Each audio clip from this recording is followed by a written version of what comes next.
This is Chris Barker, Director of Athletics at Southern Connecticut State University on the One Question Leadership Podcast. I just wanted to give a huge shout out to the NCAA Pathway Program, Dee Merritt and Lamar Pottinger, for creating opportunities for people like myself and people of color and underrepresented populations to having opportunities to be directors of athletics. If it wasn't for the Pathway Program, I wouldn't have the opportunity to be with people like Andrew Gavin, who got me into the Pathway Program, people like Sean Frazier, who was one of my mentors through the Pathway Program, who then introduced me to the Pictor Group, who got me into the chair at the Southern Connecticut State University. Thank you, NCAA Pathway Program, and thank you, Ty Brown. Go Owls.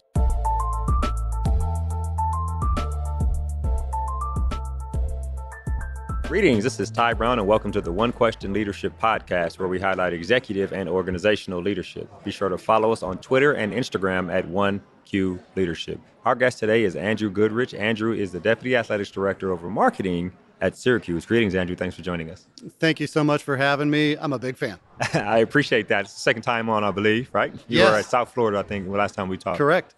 Which was years ago, which is crazy that was almost 4 or 5 years ago. You blink 3 times and 5 years will pass. Exactly.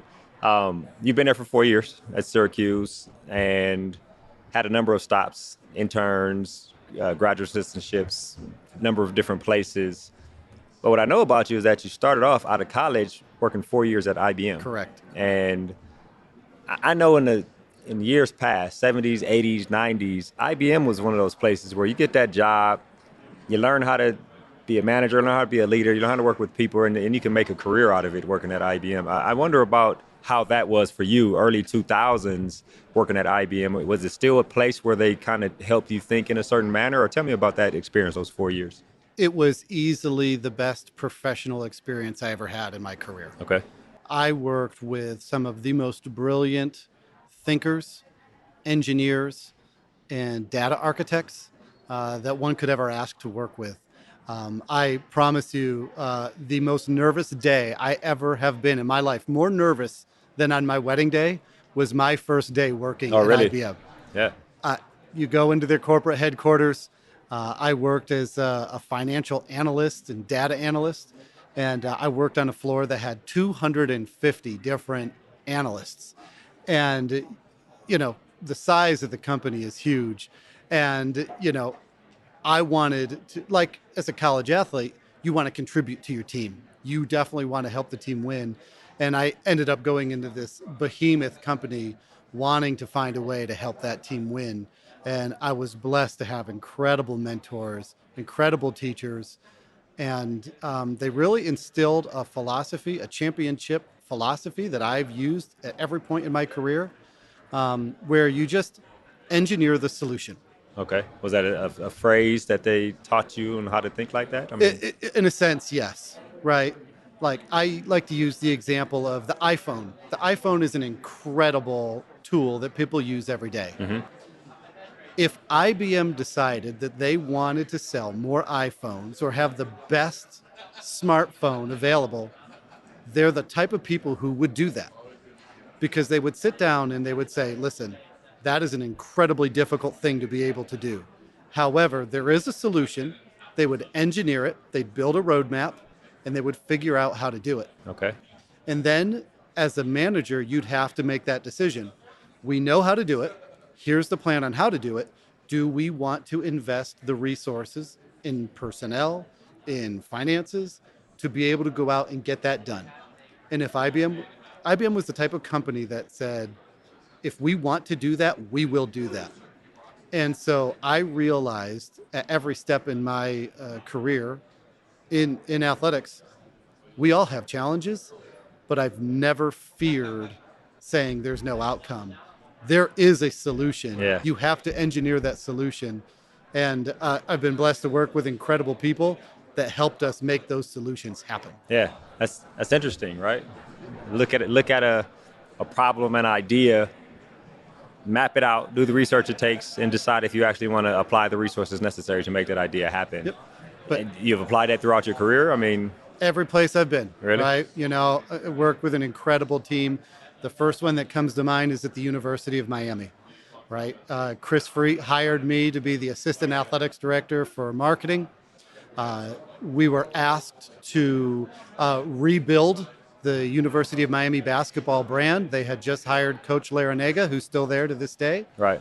And I'll be completely honest, this was a really fun thing. I sat down with Chris and the athletics director and the head coach and their staff. And we had big, hairy, audacious goals, right, that we had learned from reading Good to Great.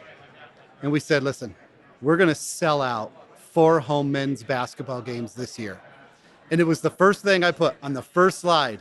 And I promise you, the whole room erupted in laughter. Wow. Everyone laughed. Yeah. Everyone laughed. Big, hairy, audacious goal. And I promise you, I didn't feel like Jerry Seinfeld where everyone was laughing at my joke.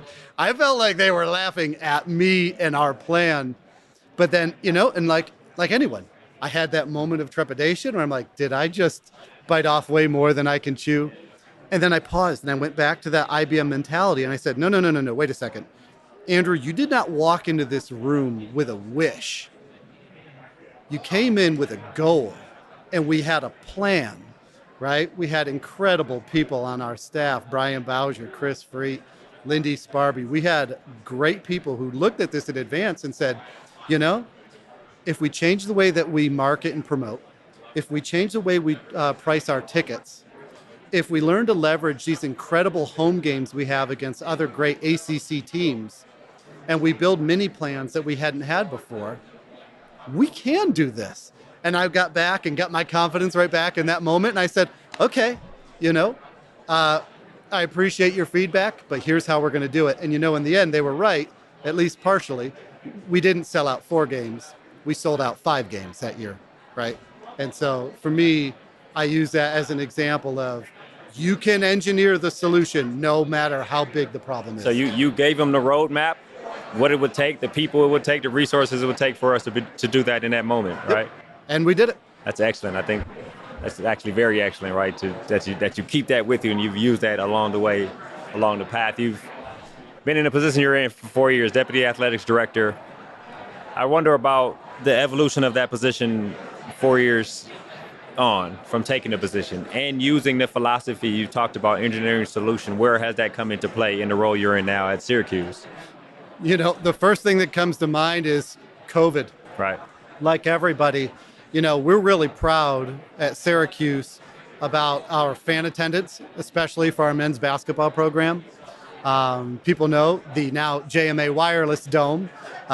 We've hosted crowds of up to 35,000 people for our games. But then we had a season where we couldn't have any fans at all. And we had, again, an incredible group of people on our staff who sat down and said, this is basically mission impossible. How do we, create a good fan atmosphere? And we sat down with our corporate sponsorship team and we came up with a way to get all the tarps on the seats, right? To be able to get those corporate partners, logos and brands out there, get the television awareness that they wanted to have, and be able to salvage the season to the best of our ability. And, be able to bring people back in a safe way as we were slowly but surely allowed to bring fans back. I think that's another application of this. It doesn't matter how big the problem is, and that was a huge problem, but we engineered a solution. And, I think back to when I was a kid at my age, you always watched the G.I. Joe cartoons, right? I remember G.I. Joe. And they'd finish the episode, knowing is half the battle, right? And that's what I'm proud of this team and the people I work with. You have to actually accomplish it. It's great that you got the plan, but now you have to go out and execute. Has there been any other moments, maybe not in this iteration of your career, but in leading past that Miami moment where people looked and like, I don't really know if that's really going to happen, and you had to show them how, and then it actually happened? Has there been any other those type of moments? You know what?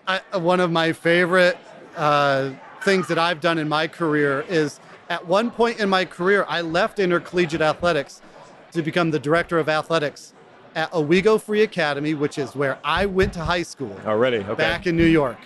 And it was a very unique situation. I felt drawn to be home, to be near my family. And I wanted to help that community where I grew up and give back. And when I arrived at Owego Free Academy, I think a lot of people there thought I was going to be your typical high school athletics director. And for me, I was using it as a way to hone my collegiate athletic director skills. Really? Okay. One of the things I did, believe it or not, between 7th grade and 12th grade, we had, I believe, was it 63 or 65 total teams. Mm-hmm. Because you had the modified sports, the freshman sports, junior varsity, and varsity. Wow, yeah. I did head coaching evaluations for every single coach from 7th grade to 12th grade. I enjoyed that process because I think it helped those coaches, and we helped them take this IBM roadmap idea and help them be incredibly successful. And then I got that sport administrator experience that I need and still use to this day. But then we had a situation where there was a huge flood in the town of Owego, in that whole area of New York. And it completely ruined all of our strength training space. And I said, I've got this vision of building what I think would be maybe the best strength training facility for any high school in New York State. I had the plans drawn up. I took it to our board. They reviewed it, and they looked at me like I was just absolutely just like Miami, bonkers. Right? They start laughing at you. That's hilarious. They're like, A, we don't need this.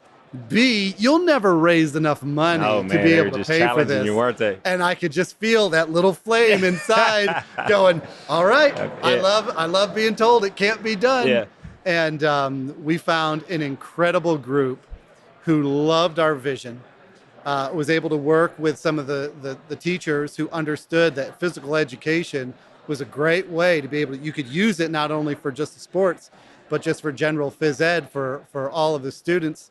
And we found the donors. We had to get some help. I leaned on some friends from college athletics who were able to get me some really nice friend pricing at Powerlift. Thank you, Powerlift. They came in and gave us a great price. And I brought it to the board, and I'll never forget the day that I handed it to the superintendent.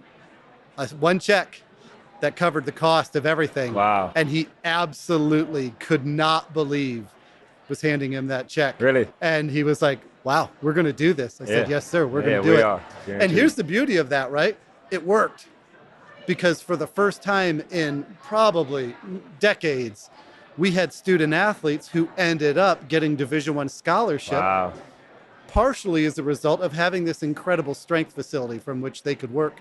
There was a young lady who set a world record in deadlift for her age because she used that facility. Oh, that's amazing. Yeah. You know, so that's a lot of fun, right? They go on, they win state championships and do those things. Did you walk the board through the through the weight room to people who had their doubts? Everybody did, 100%. You know, and I said you have to do pull-ups for every doubt you have. That's hilarious. Yeah. I think that's interesting. Walk me through one more time. Engineering a solution. If somebody were writing notes right now, what are the steps to doing that? All right. So the first step is begin with the end in mind. Okay. You might recall that that's one of the 7 habits of highly effective people, right? And I learned that while I was at IBM, and we did the Stephen Covey training, which I would encourage everyone, if you haven't read the 7 habits, read it.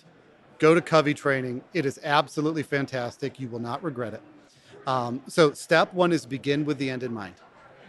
Have a vision for what you want, but then slowly but surely walk yourself through those steps from the end to where you are today. And when I'm sitting like with a head coach, like in a sport administrator type of role, we define where it is we want to go. We talk about the things that have to happen in order to get there. And then we talk about the funding that we need to have in order to make that happen. That's why I'm a big proponent of zero-based budgeting. Mm-hmm. For those of you who haven't done that, it's the concept that you don't hand your coach a budget based on what you did last year with, you know, an additional 3% added in for inflation, but rather what you do is everyone's budget goes back to zero every year, and it is a lot of work, and people don't like doing it. But when you do the zero-based budget, you make an intentional, conscious decision about everything that you are going to purchase and invest in throughout the course of the year. And now you can tie it to those priorities and use it on your roadmap to success. Right. So in year 1, You may buy certain things, you make certain investments. Get the success you wanted. Year 2, all right, we're on the plan. Here we go. Year 2. Now we're going to make these other investments. Year 3, we're going to make these other investments. And you should be watching your program grow throughout the process. And believe it or not, then you start to get that momentum. You start seeing these little goals that you had. Check that box. All right, now let's check this box. You got momentum, you got belief, and belief is a force multiplier. Once people around you start kind of seeing the success and knowing it can happen, they get on board, and you'll be surprised at how well you'll be able to get to your end goal. Next thing you know, you got a brand new weight room or 5 sold out home games, right? Exactly. I think that's excellent. I'll ask just a couple more questions, then we'll wrap. The first one, that zero-based budget. So is there a number? And I probably should know this coming out of the MBA program, but is there a number that if you say everything's reset to zero, how much do I know I can spend? Tell me how zero-based budget works in terms of if I'm the coach or if I have a department or something like that. Yeah. So zero-based budget is on the front end. Okay. Right? So at the conclusion of your budget process, you will have a number. Okay. And then you'll know what you can spend. And frankly, sometimes things happen, right, where you say, hey, we got to make an expenditure that we didn't anticipate on. But the idea of the zero-based budget to plan it out is it forces you to make a conscious decision about what you're buying in advance of the season because it ties to your strategy, right? Whereas if you don't do a zero-based budget, you simply hand your coach, let's say the number was 350,000 last year. You hand them another one. It's now 365,000. Got it. And we're just going to spend the same thing. Well, we spent X amount on things hotels last year. We're going to do and try to use it up at the end of the year. Correct. If we don't use it all up. I got Correct. it now. And then we all play this game, right? Like, oh, there's $35,000 left in our budget. Should we give it back? No, what are we gonna spend it on, right? But that isn't an intentional way to grow your program. You're just trying to it's almost like you won the lottery and you're just buying something because something might be on sale. Well, that's not a strategy, right? Was it Herm Edwards? It says like a goal without a plan is a wish. Yeah. Right? 100%. And so having gone through that process early in my career and not doing the zero-based budgeting and realizing, hey, coach, we're at the end of the year. We got some money left, but we can buy something, but it's not strategic. And so that's my advice for people. I think that's excellent. The engineering the solution, zero-based budgeting, I think is very interesting to me. But engineering the solution, I appreciate how something at the beginning of your career has stuck with you throughout your career, and you still use it and have tangible examples of how this thing works and how you think about things. It works. Yeah, it I think absolutely that's great. works. Andrew, this has been a great conversation. I really appreciate you joining us here on the One Question Leadership Podcast. Of course, it got a little loud here. We're at NACDA 2022 here in Las Vegas, but it was a great conversation. Awesome. Really appreciate the opportunity. Yes, sir. That was Andrew Goodrich. He is the Deputy Athletic Director at Syracuse. And of course, this is Ty Brown with One Question. And keep in mind, the role of a leader is to create and maintain an environment that people want to be a part of. And as always, be better tomorrow than you are today.